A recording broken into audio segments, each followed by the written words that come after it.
Hi hello ನಮಸ್ಕಾರ. ನಾನು ನಿಮ್ಮ ರೈತ ಮಿತ್ರ ಕನ್ನಡಿಗ. ಯಾರ್ಯಾರು ನನ್ನ ಯೂಟ್ಯೂಬ್ ಚಾನಲ್ನ ನೋಡ್ತಾ ಇದ್ದೀರಾ, ಲೈಕ್ ಮಾಡಿ, ಶೇರ್ ಮಾಡಿ, ಸಬ್ಸ್ಕ್ರೈಬ್ ಮಾಡಿ. ನಮ್ಮ ರೈತರಿಗೋಸ್ಕರ ಈ ವಿಡಿಯೋನ ತಂದಿದ್ದೀನಿ. ನಮ್ಮ ರೈತರುಗಳಿಗೆ ಎಷ್ಟೋ ಜನಗಳಿಗೆ ಗೊತ್ತಿರಲ್ಲ, ಅಡಿಕೆ ತೋಟದಲ್ಲಿ ಬೋರ್ ಹಾಕಿಸ್ಬೇಕಂದ್ರೆ ಅಡಿಕೆಗಳನ್ನ ಕಡಿದು ಬೋರ್ ಹಾಕಿಸ್ತಾರೆ. 5-6 ವರ್ಷಗಳಿಂದ ಬೆಳೆಸಿರೋ ಗಿಡಗಳನ್ನ ಕಡಿದ್ಬಿಟ್ಟು ಬೋರ್ನ ಡ್ರಿಲ್ ಮಾಡಿಸ್ತಾರೆ. ತುಂಬ ಜನಗಳಿಗೆ ಗೊತ್ತಾಗಲಿ ಅಂತ ಈ ವಿಡಿಯೋನ ಮಾಡ್ತಾ ಇದ್ದೀನಿ. ಈಗ ಇಲ್ಲಿ ಕಾಣ್ತಾ ಇದೆಯಲ್ಲ, ಇದು ಬೋರ್ವೆಲ್ ಡ್ರಿಲ್ಲಿಂಗ್ ಗಾಡಿ. ಸಿಟಿಗಳಲ್ಲೆಲ್ಲ ಮನೆಗೆ ಒಳಗಡೆ ಬೋರ್ ಹಾಕಿಸ್ಬೇಕಂದ್ರೆ ಇದನ್ನು ಬಳಸ್ತಾರೆ. ಮತ್ತು ಇದರಿಂದ ಇನ್ನೂ ಒಂದು ಉಪಯೋಗ ಆಗುತ್ತೆ. ನಮ್ಮ ರೈತರುಗಳು ಯಾರಾನ ಅಡಿಕೆ ತೋಟದಲ್ಲಿ ಬೋರ್ ಹಾಕಿಸ್ಬೇಕಂದ್ರೆ ಅದರಲ್ಲೂ ಕೂಡ ಈ ಗಾಡಿನ ಬಳಸ್ಬೋದು. ಯಾಕಂದರೆ ಇದು 7-7.5 ಅಡಿ ಸಾಲಲ್ಲಿ ಆರಾಮಾಗಿ ಹೋಗುತ್ತೆ. ಒಂದು ಟ್ರ್ಯಾಕ್ಟರ್ ಹೋಗೋ ಜಾಗದಲ್ಲಿ ಈ ಗಾಡಿ ಡ್ರಿಲ್ಲಿಂಗ್ ಗಾಡಿ ಹೋಗುತ್ತೆ. ಈ ಡ್ರಿಲ್ಲಿಂಗ್ ಗಾಡಿ ಬೇರೆ ಇರುತ್ತೆ ಸಪ್ರೇಟು, ಮತ್ತು ಪೈಪ್ ಲೋಡಿಂಗ್ ಗಾಡಿ ಬೇರೆ ಸಪ್ರೇಟ್ ಇರುತ್ತೆ, ಏರ್ ಪ್ರೆಸರ್ ಗಾಡಿ ಸಪ್ರೇಟ್ ಇರುತ್ತೆ. ಈಗ ಇಲ್ಲಿ ಕಾಣ್ತಾ ಇರೋದು ಇದು ಡ್ರಿಲ್ಲಿಂಗ್ ಗಾಡಿ. ಈ ಗಾಡಿ 7 ಅಡಿ ಸಾಲಲ್ಲಿ 7.5 ಅಡಿ ಸಾಲಲ್ಲಿ ಆರಾಮಾಗಿ ಪಾಸ್ ಆಗುತ್ತೆ. ಮತ್ತು ಯಾವುದೇ ರೀತಿ ಗಿಡಗಳನ್ನ ಕಡಿಯೋಂಥ ಅವಶ್ಯಕತೆ ಇರಲ್ಲ.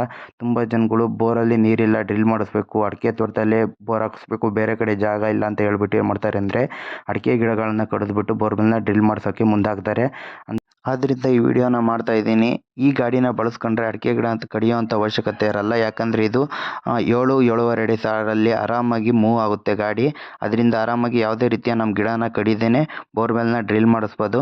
ಮತ್ತು ಏನಂದರೆ ಇದು ಗಾಡಿಗಳು 3 ಥರ ವಿಂಗಡಿಸಿರ್ತಾರೆ, 3 ಭಾಗ ಇರುತ್ತೆ ಈ ಗಾಡಿದು. ಈಗ ಕಾಣ್ತಾ ಇದೆಯಲ್ಲ, ಇದು ಬಂದುಬಿಟ್ಟು ಪೈಪ್ ಲೋಡಿಂಗ್ ಗಾಡಿ. ಈ ಪೈಪ್ ಲೋಡಿಂಗ್ ಗಾಡಿನಲ್ಲಿ ಪೈಪ್ಗಳು ಮಾತ್ರ ಇರ್ತವೆ, ಮತ್ತು ಲೇಬರು ಅಡುಗೆ ಮಾಡ್ಕೊಳೋದು ಅದು ಮಾತ್ರ ಈ ಗಾಡಿನಲ್ಲಿ ಮಾಡ್ತಾರೆ. ಇದರಲ್ಲಿ ಡ್ರಿಲ್ಲಿಂಗ್ ಮಿಷಿನ್ನ ಲೋಡ್ ಮಾಡ್ಕೊಂಡು ಬರ್ತಾರೆ. ಲೋಡ್ ಮಾಡ್ಕೊಂಬಂದ್ಬಿಟ್ಟು ಈ ಗಾಡಿಯಿಂದ ಕೆಳಗಡೆ ಬಿಟ್ಟು ಆ ಡ್ರಿಲ್ಲಿಂಗ್ ಮಿಷಿನ್ನ ಎಲ್ಲಿ ಪಾಯಿಂಟ್ ಇರುತ್ತೋ ಆ ಪಾಯಿಂಟಿಂಗೆ ತಗೊಂಡೋಗ್ತಾರೆ. ಪಾಯಿಂಟಿಗೆ ತಗೊಂಡೋಗ್ಬಿಟ್ಟು ಏರ್ ಮಿಷಿನ್ ಇರುತ್ತಲ್ಲ, ಏರ್ ಮಿಷಿನಿಂದ ಪೈಪ್ ಹಾಕೊಂಡ್ಬಿಟ್ಟು ಡ್ರಿಲ್ಲಿಂಗ್ ಮಿಷಿನ್ಗೆ ಕಲೆಕ್ಟ್ ಮಾಡ್ತಾರೆ. ಈಗ ಏರ್ ಮಿಷಿನ್ ತೋರಿಸ್ತೀನಿ ನೋಡಿ. ಇವಾಗ ಇಲ್ಲಿ ಕಾಣ್ತಾ ಇದೆಯಲ್ಲ, ಇದೇ ಏರ್ ಮಿಷಿನ್ನು.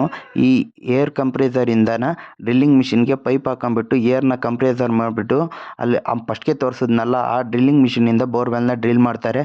ಮತ್ತು ಆರಾಮಾಗಿ ಅಡಿಕೆ ಗಿಡ ಸಾಲುಗಳಲ್ಲಿ ಮೂವ್ ಆಗುತ್ತೆ. ಯಾವುದೇ ರೀತಿ ಗಿಡ ಕಡಿಯೋ ಅವಶ್ಯಕತೆ ಇಲ್ಲ. ಇದರಿಂದ ತುಂಬ ಉಪಯೋಗ ಆಯಿತು ಅಂತ ಅಂದ್ಕೊಂಡಿದ್ದೀನಿ. ಈ ವಿಡಿಯೋ ಮಾಡಿರೋದ್ರಿಂದ ಎಷ್ಟೋ ಜನ ಗೊತ್ತಿಲ್ಲದವ್ರಿಗೆ ಗೊತ್ತಾಗಿರುತ್ತೆ. ಸಿಟಿಗಳಲ್ಲಿ ಮನೆ ಒಳಗಡೆ ಬೋರನ್ನ ಕೊರೆಯೋದಕ್ಕೆ ಇದನ್ನು ಬಳಸ್ತಾರೆ. ನಮ್ಮ ಹಳ್ಳಿ ಕಡೆ ತೋಟಗಳಲ್ಲಿ ಕೊರೆಯೋದಕ್ಕೆ ಬಳಸ್ಕೋಬೋದು. ಗೊತ್ತಿಲ್ಲದೆ ಇರೋರಿಗೆ ಈ ವಿಡಿಯೋನ ಶೇರ್ ಮಾಡಿ. ಯಾಕಂದರೆ ತುಂಬ ವರ್ಷದಿಂದ ಬೆಳೆಸಿರೋ ಗಿಡಗಳನ್ನ ಕಡಿದು ಡ್ರಿಲ್ ಮಾಡಿಸ್ಬೇಕಂದ್ರೆ ಮನಸ್ಸಿಗೆ ತುಂಬ ನೋವಾಗುತ್ತೆ. ಮತ್ತು ಆ ಗಿಡ ಬೆಳೆಸ್ಬೇಕಂದ್ರೆ ತುಂಬ ದಿನಗಳೇ ತಾಂಬುತ್ತೆ.